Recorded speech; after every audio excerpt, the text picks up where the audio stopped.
Welcome back to CTV Morning Live. Rise and shine. Not the shine we've seen over the last couple of days, but we're back. It's Tuesday, May 22nd, back from a gorgeous long weekend. We do have some rain in the forecast, possibility of some thunder shower activity as well. It's actually really nice and shiny. It's pretty impressive. These are the Medic Alert bracelets, and I have to say they've come a long way. They're quite fashionable. And that is the topic of conversation today. It is Medic Alert month. Joining us from Ottawa Paramedic Services, Robert Wilson, great to have you back on the show, and Jill DeBoer, great to have you guys here. Good morning. So I was just looking at the examples. There's some pretty nice ones, actually. There are. But the awareness is the key, and that's what we're looking to do this month. That's right, and it's also Allergy and Asthma Awareness Month. And this is actually National Paramedic Week. So all of that ties in to say that we're trying to make sure that people are aware, they have Medic Alert on them, and get that information out to the paramedics and to anybody who's providing care to them as soon as possible. As you can see by kind of the tricks of the trade here, we have a lot of materials, equipment, and drugs that we bring out. So we're bringing the emergency room to you, and any information you can provide definitely is going to help with your care. Sometimes you can't provide the information, and that's the key right there, right? A lot of the times you might be reaching a patient and they're unconscious, so they don't have the ability to say what's wrong. So this is first priority. Yeah, paramedics, when we show up at a scene, will actually look for the Medic Alert bracelet or some type of medical information.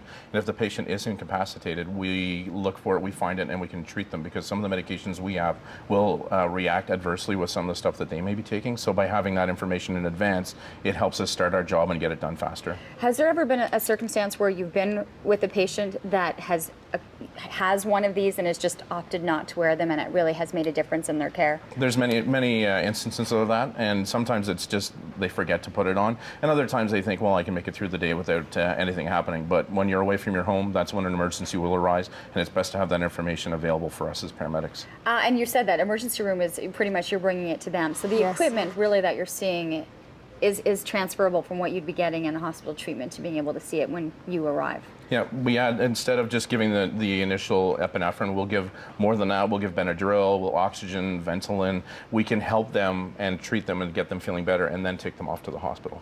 It's one thing to do with adults, also with children too, right? And so Yes. looking at the examples that you brought, they've really made an effort to have the kids have fun with these and for them to say it's okay, it's cool to wear them. And that's why, some people might be hesitant because they're concerned just how it looks. But if you look at the different examples that they do have here, I mean, that's a great one for kids. And then we can just flip it over, all the information and the phone numbers on the back. So when people fill in the questionnaire for Medic Alert, they provide a variety of different information, and then Medic Alert professionals will then look through what should be on the back of those bracelets.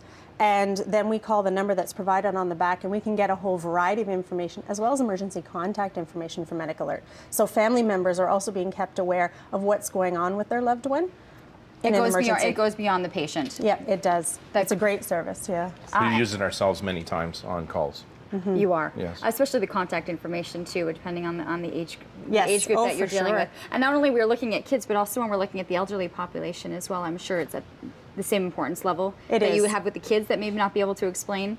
And if somebody's expecting you to be over or arrive at a certain time and you're not there, I mean, obviously everybody begins to worry. So if we've had to call Medic Alert, they will look after contacting those family members and saying, they've gone to this hospital, go meet your family member there. One thing we're talking about now is allergies. So this is really when we're starting to see an increase of people having reactions. Is it timing in terms of certain allergies right now? Well, everybody knows the bees are out now, and there's a lot more, and people are commonly allergic to bees, and the major ones are penicillin, peanuts, and sulfa would be the other medication. But this time of the year, there's a lot more pollen in the air, which causes asthma to flare up, which if we have this information in advance, we start treating them, and we can fix them. All right, people can look for more information. I know it's Paramedic Week. It is. And it's Medic Alert Awareness Month, and then asthma and allergies. Yep. So there's a lot of information going around. There's a lot of great resources out there, so definitely don't hesitate to call the Ottawa Paramedics or follow up with Medic Alert. And it's good you're taking calls. If people have questions, call the Paramedic Services. You'll be able to answer that. We will. Okay. And I'm shocked. It's just some really cool things. Thankfully, I don't have to wear one, but if you did, they've definitely gone out of their way to make it look definitely fashionable for you. We do have to take a commercial break.